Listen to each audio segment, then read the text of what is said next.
Bismillahirrahmanirrahim. Bizning ummatimiz. İyyaka na'budu va iyyaka nasta'in. Biz sanga qulluq qilamiz. Biz sendan madad tilaymiz.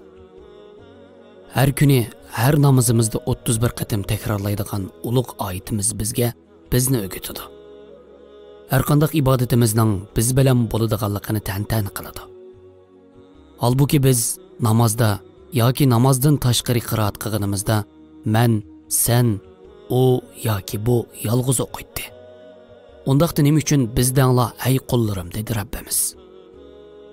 İnson mendan tarkib topgan bo'lsa-mu, uning hayotining bizsiz bo'lganda ma'nisiz ekanligini, biz bilan bo'lganda, biz bilan yashab, biz uchun o'lgandilar haqiqiy hayotning ma'nisini topadiganligidan iborat haqiqatni o'tirib qo'ymoqda. Atımız Adem ve anamız Havva'nın hayat tariximi tenha emas, biz bilen başlangandır.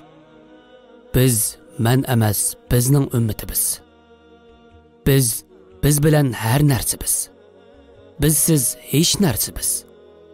Biz, men bilen emas, biz bilen aziz biz. Biz, men üçün emas, biz üçün yaşasak, ölsek mu hayat biz.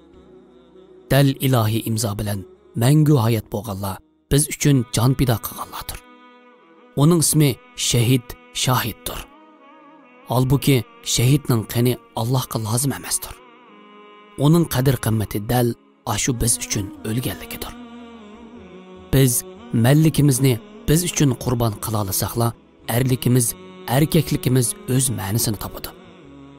Mallik, manmanlik Qur'oniy til bilan aytganda shaytonning xo'yidir. Bizlik bo'lsa Rahmanның parmonidir. Barliq payg'ambarlar biz uchun manlikini tamoman unutgan insonlardir. İnsonning odimiyligi, manligi bilan emas, bizligi bilan fazilatini topadi. Payg'ambarimizning shaxsiyatchi kishi komil mu'min emas degan muborak so'zi buning dalilidir. Biz Uyg'urlarning bizlar qatoridan o'rin olmayli qolmasdan 21-asrda dunyo sahnasidan yo'qolish girdobiga berib qilishimiz bizlikning ma'nosi tepilmaganligi. Menni biz uchun emas, bizni men uchun qurbon qilganligimiz uchun bo'ldi deyamay turmaymiz.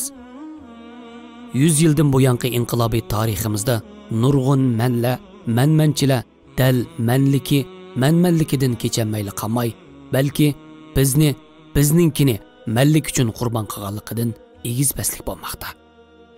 Bugungi ichki ziddiyat, bo'linish, bir yerga kelanmaslikning orqa pardasida dal manmanlik bo'lmay nima yotgandi?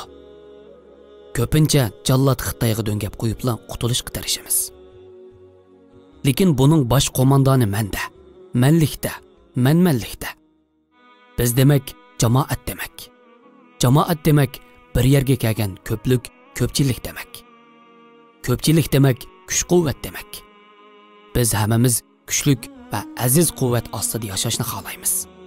Undaqda buning siri dal biz bo'lmoqdir. Kunda o'qiydigan sura Fotihaga amal qilaylik desak, biz bo'lishimiz lozim. Agar shundoq bo'lmasa, biz namozimizda dab turib, amalimizda biz bo'lmagan bo'lamiz. Holimiz mana. İnsoniyat dunyosining bizligidan yo'qolish girdobida ming o'lib, alam hasrat dengizida g'arq bo'lmoqdamiz. Biz bo'laylik. Biz uchun yashab, biz uchun o'laylik. Biz bilan o'ltirib, biz bilan qo'paylik. Biz bilan yig'lab, biz bilan kulaylik. Hayotimiz biz bo'lsin, biz bilan to'lsin. Dushmanimiz bizning bizligimizdan qo'rqmoqda. Bizni biz qilmaslikqa butun kuchi bilan harakat qilmoqda. Bizdan boshqa tayanchimiz yo'q. Biz bilan bo'lsak, dunyo oxiratlik g'alaba bizga mansubdir. Bizning ma'nisini yashagan hayotlarga salom va sonsiz sevgilar bo'lsin. Fatih İbrahim, Kanada, Toronto.